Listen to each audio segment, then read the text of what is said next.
เขาปอกแบบนี้เนาะเป็นของกินแบบตามป่าตามดงเนาะ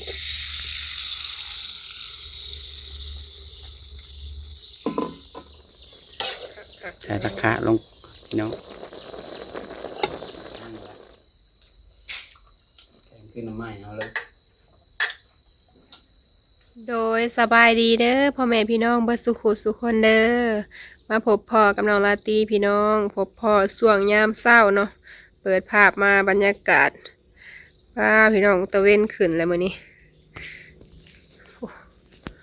เขียวเทิมเนาะต้นไม้ก็ได้ทางนี้ก็สิเป็นสวนผัก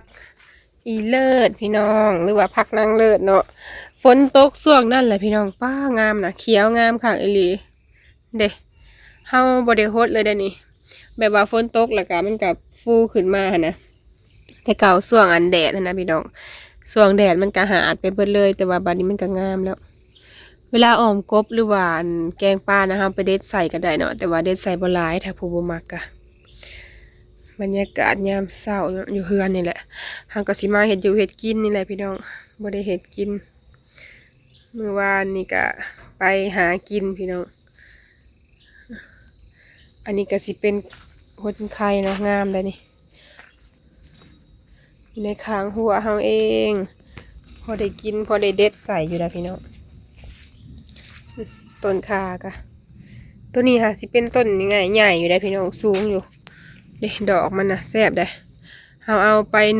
1เนาะต้นนั้นก็มีให้มันแก่เลยมันเริ่มแก่แล้วเด็ดอกค่ะ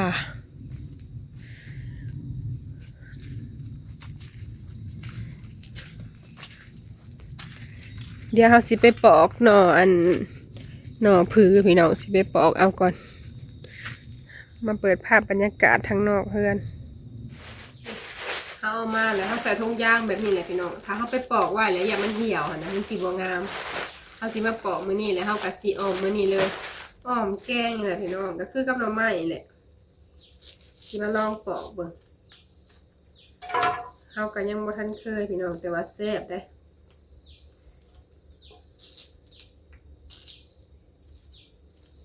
มันก็มีตัวอ่อนมันทางในเนาะ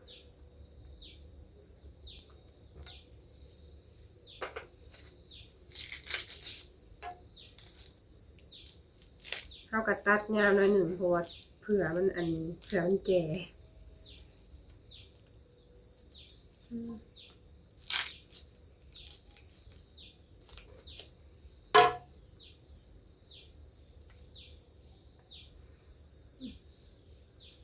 อ่อนอยู่พี่น้องมันก็เป็นอ่อนๆอยู่ที่แหละถ้าว่าสิมาใส่ปลาลองเบิ่งว่าสิเป็นยังไงปลาดุกขนาดพี่น้องมีปลาดุกอยู่เมื่อวานนี่ไปอันนั้นก็ถือตัวหนึ่งแล้วก็มือก่อนนั่นเองซี่มันก็อยากรู้ว่าเห็ดกินอะไรเพิ่นอยากเห็นพี่น้องแกงอ่อมคือกับน้ำไม้แหละแต่ว่ามันบ่ได้ต้มพี่น้องนะคะมันบ่ได้ต้มมีแต่เฮาต้มปลาดุกไข่เปื่อยก่อนถ้าจังมาอ่อมนะ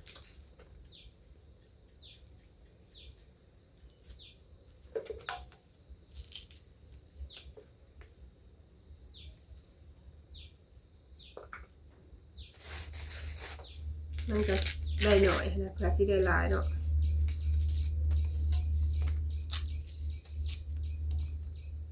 เอาในสันๆเลยพี่น้องอย่ามันแก่ให้เก่งเพิ่นออกไปแต่เช้าพวกเพิ่นไปเวียกเพิ่น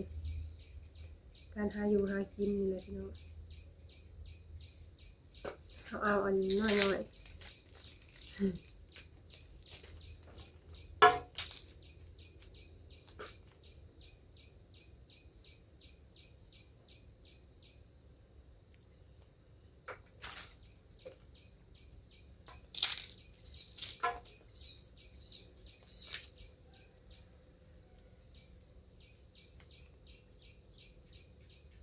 แต่มันแก่ก็เลยเอาออกหมดเลยเด็กเขาปอกแบบนี้เนาะ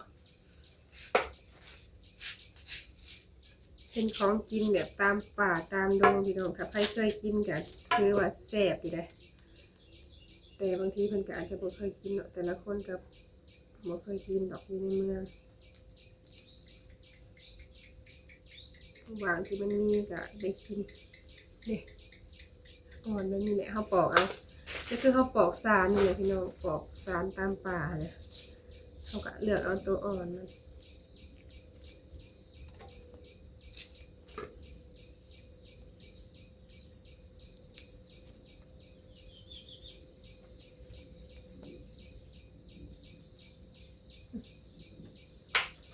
ปอกก็ได้น้อยเดียวเลยพี่น้องใส่เวลาโดนเติบมันจังได้หลายมันน้อยๆดิ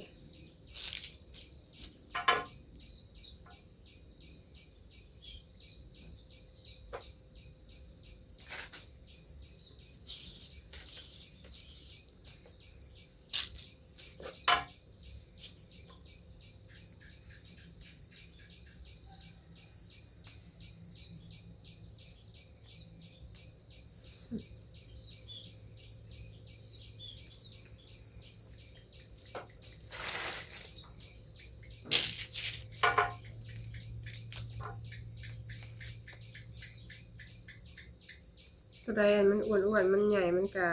ใหญ่พี่น้องเพื่อเขาปอกออกดินี่ตัวใหญ่พี่น้องเต็มกองเลยกาบมันนะหลายแต่ว่าเขาปอกเอากะได้น้อยหนึ่งพอดีได้1 ถ้วยพี่น้องรวมกับปลาทางแกงหรือว่าอ่อมเนาะได้ซ้ำนี่แหละเขาก็เอาไปล่างแล้วก็ต้มปลาให้มันเปื่อยก่อนแล้วก็จังเอานี่ลงพี่น้องนี่ก็คือแกงผักทั่วไปเลยหัวอ่อนๆแบบนี้ที่จะมาเขาสิไปต้มปลาไว้ก่อนแล้วเขาก็สิมาอ้อม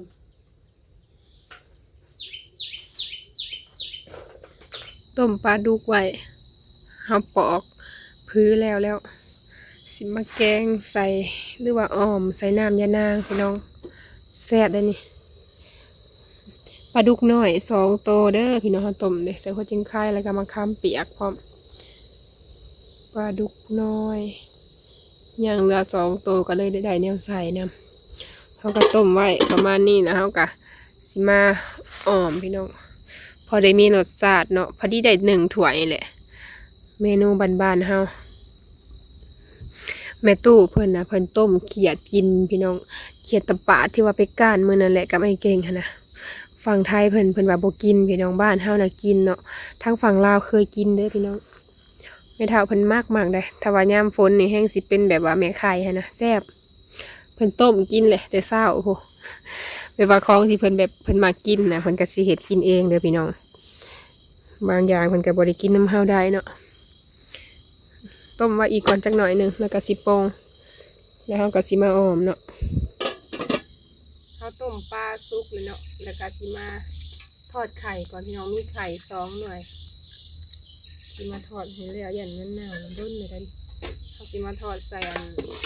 ยอดชะอมพี่น้องหรือว่าผักกะอะไร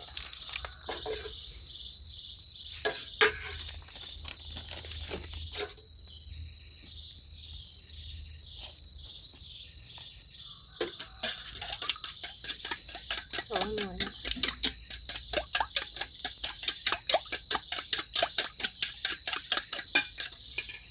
มาใส่แบบนี้เลยพี่น้องบริใส่อยู่หม้อยอดมันกำลังอ่อนเพราะว่าฝนตกเด็กแล้วก็เพิ่นตัดต้นมันเนี่ย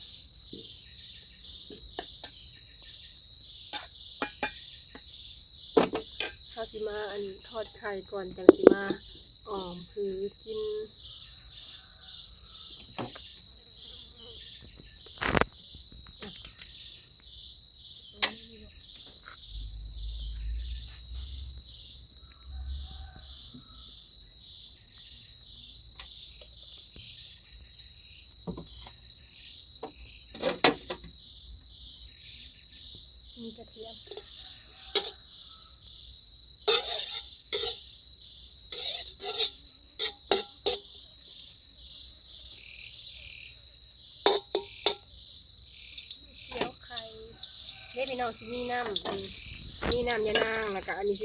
ผือแล้วก็มีผักคะพร้อมเขาใส่นะป้านะเขาต้มไว้ในหม้อถ้าเขาทอดไข่แล้วนะเขาก็สิมาออก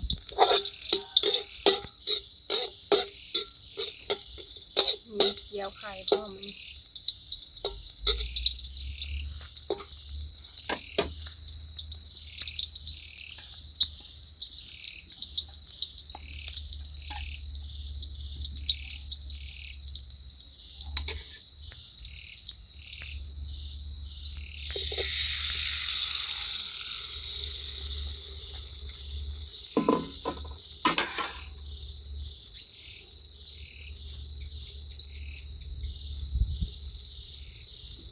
หม้อหนาเดี๋ยวเขาใส่ไข่แห้งเลย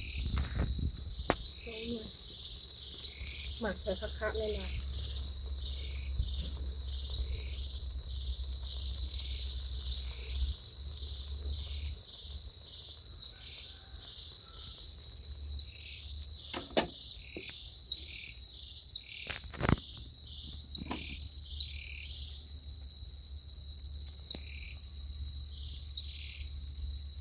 แล้วหนังอยู่นอกไปเลยพี่น้องมันบรรยากาศกอไผ่เห็ดกินอยู่นอกไปเลย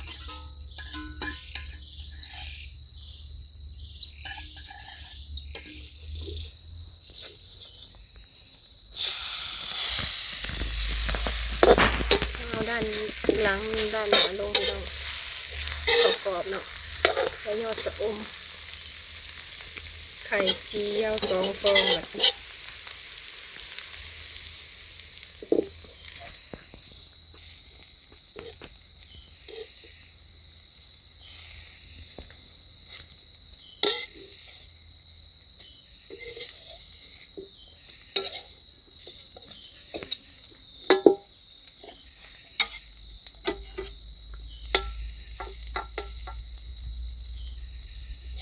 พอปะ พอแล้ว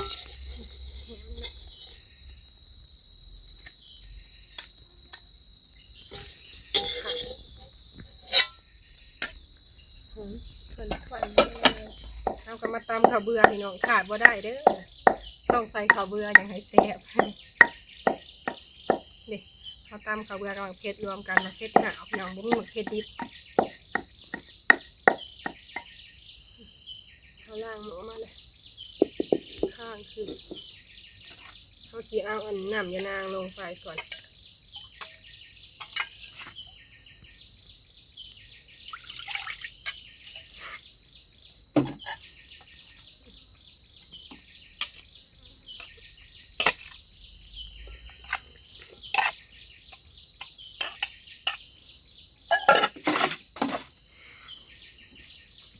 แล้วก็สิตักปลาลงเขาต้มไว้ต่างหากเลยเขาสิมาใส่ต่างหากขวดเขาสิบ่ได้เอาน้ำต้มปลาเลยปลาดุกหน้าพี่น้องตัวบ่ใหญ่ปานใดพอดีใส่พอได้มีกินเนาะ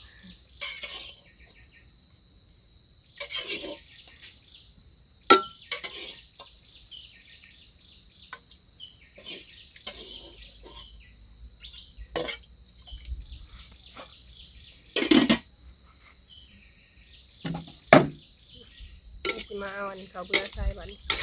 เด็กพี่น้องก็สิประมาณนี้แหละเวลาเขาแกงกันเขาบ่ได้ต้มบ่ได้หยังเนาะมีแต่ว่าใส่น้ำยานางถ้าไผบ่มักน้ำยานางก็บ่ใส่ก็ได้เฮ็ดแบบธรรมดาเลยแต่ว่าต้องใส่เขาเบื่อหน่อยนึง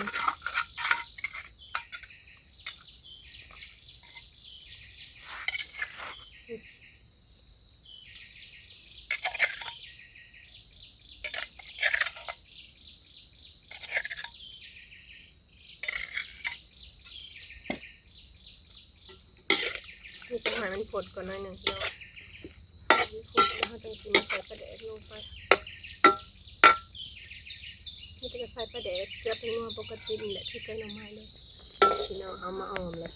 เวลามันโยกลงก็สิเป็นแบบนี้เลยพี่น้องเด้อนี่สีสันออมใส่ปลาดุกนะพี่น้องนี่อ่อนปลาติดตกเต็มกับคู่พี่น้องได้ซ้ำนี่เลยนี่แต่อยากได้ลายต้องแบบไปปอกขนาดเลย เป็นกระตาไปแล้ว เดี๋ยวเขาจะมาลองชิมมันก่อนว่าเป็นแนวใดถ้ามันแสบเมื่อไหร่เขาก็ไปเอาอีก บริหารกระปุกมาใส่อยู่พี่น้องไปตลาดได้เงินสิไปตลาดสิไปเลาะหาอันซื้อเนี่ยใส่เลยพอดีค่ะนะเวลาเห็ดกินมันจะง่ายมีอยู่แต่มันใหญ่เอาหิวมาหิวไปสิใส่ยอดผักคะนะเดี๋ยวมาซีมก่อนเด้อว่ารสชาติที่เป็นยังไง แกงแล้วมันก็เป็นตอนคือเก่าต่างแต่ว่ามันสิอ่อนลงคือแกงน้ำไหม้แกงหยังเฮานี่แหละ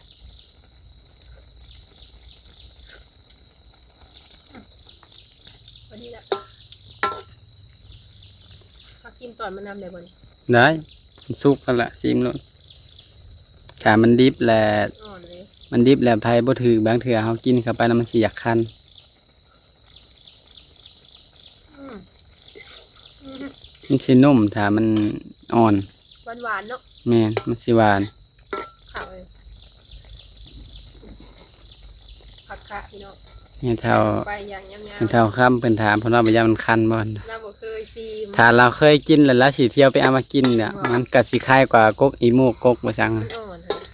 อันนี้มันสิแซ่บกว่า โม่เพิ่นว่า อันนี้สิแซ่บกว่าหลาย เด็กพี่น้องซีซัน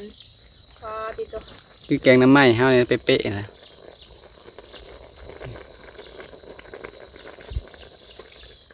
ผักอันนี้ใส่ผักคะ แต่ว่าต้นมันสิสำหรับคนที่ว่าแคบบ่ดี กินได้อันนี้ กินได้คล้ายกว่าอ่อนกว่าน้ำไหม้หลาย ผัก ใส่ตะกะลงพี่น้องขะเปื่อยจังน้อยก่อนปรุง เอามาให้เบิ่งใกล้ๆเลย14เพิ่นอยากเห็นเพิ่นว่าไปเฮ็ดกินแนวใดพี่น้องสุดแซ่บแบบนี้เล นี่ ย ลงเด้อพี่น้องเด้อแต่ว่า ตอนนะ ต้องเอาตัวมันอ่อนได้ถ้าตัว กินแบบว่าผู้บ่มักก็บ่เป็นหยังเลย แม่ พี่น้องบางทีก็คันคอบางคนก็แพ้เนาะ นี่ กินก็ดีแต่ว่าสำหรับเฮาน่ะเคยกินหั้นนะเฮาก็อยากเฮ็ดให้เบิ่งแล้วก็อยากกินให้เบิ่ง นี่ แต่ว่าผู้อื่นก็ยันเพิ่นบ่เคยกินแหละมันแพ้หั่นน่ะแต่มีแต่คันคอหั่นแหละบ่มีหยังหลายเนาะสิมาตักเลยเด้อพี่น้องบัดนี้ใส่ปลาดู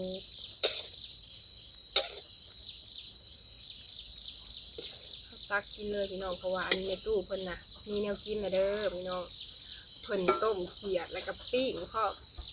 เขียดกับ2อย่างเนาะค่ะกินน้ำเฮาบ่ได้แบบนี้ถ้าแยกแล้วต้องแยกให้เพิ่นได้แต่ยังบ่ทันเฮ็ดมักเฮ็ดก็กินบ่ได้แล้วว่าอันเขาเบื่อกินบ่ได้พี่น้องนี่พอดีได้ถ้วยหนึงมาพี่น้องแล้วเดี๋ยวกินข้าวนำกันเด้อทอดไข่พี่น้องทอดไข่แซนผักคะ สบายดีเด้อพี่น้องเด้อ เพิ่นมาแต่ใส่อันน่ะเพิ่นไหวพี่น้องไปหา เด้อ กิ พี่ น น้อง เด้ เป็นเลาะตาทาน ปลาไข่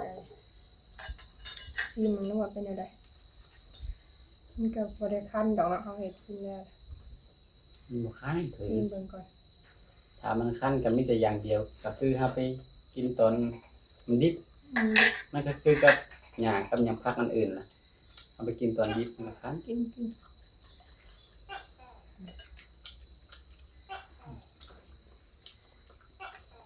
อือฮึไข่เจียว ตอนนั้น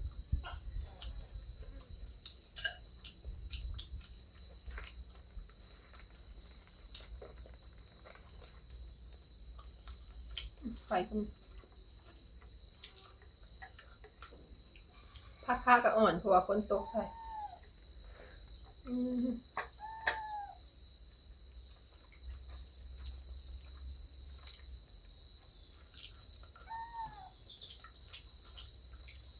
จะนำในนางเนาะ แม่นเคยแกงเคยใส่น้ำอย่านั่งแล้วแกงคือน้ำไหม้เอาเลย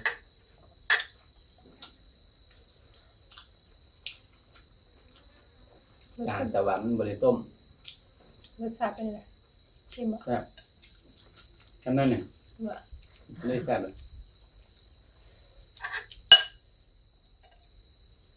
บ่รู้สึกเป็นในปากอะ มันอยากห้องรสชาติหรอกเป็นหวัด รู้สึกอยู่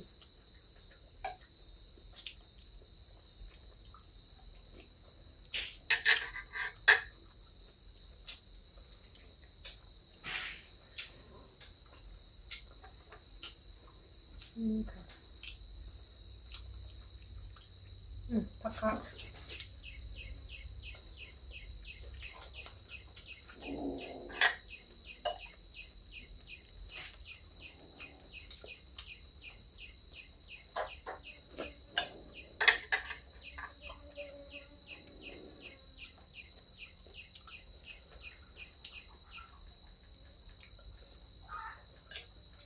ถ้ามันแก่มันก็หยาบเนาะ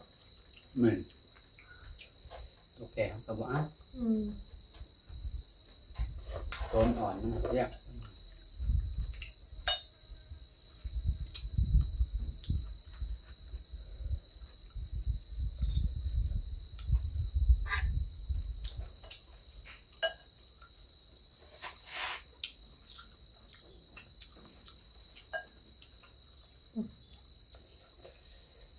ตอนมา ปอกก็ใส่เวลาหน่อยหนึ่ง มันบ่ได้ปอก ปอกง่าย มันบริยานมันบาดมือมันบกกล้า แม่น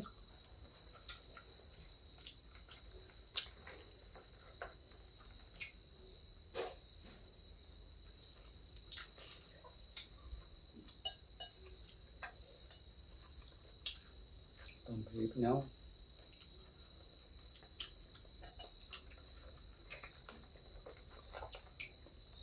กินบ่มีผักคะยังขมบ่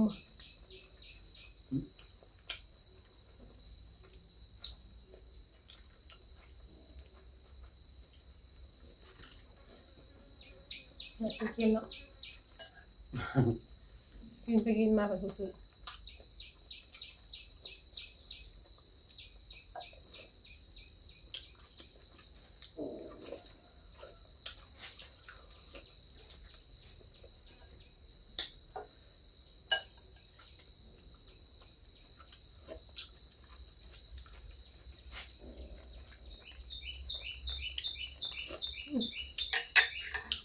แซ่บ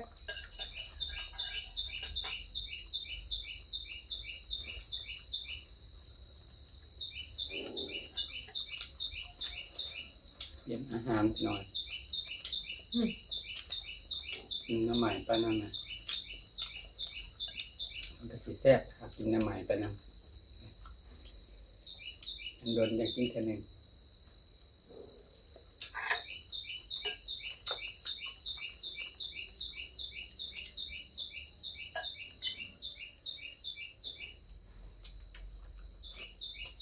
หาที่ตอนถืออ่ะ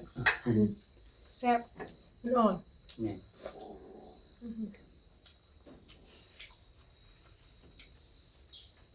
น้ำไหม้มันยังสิอยากแข็งในด้านน้ำไหม้มีอันนี้มันอ่อนนุ่ม แซ่บ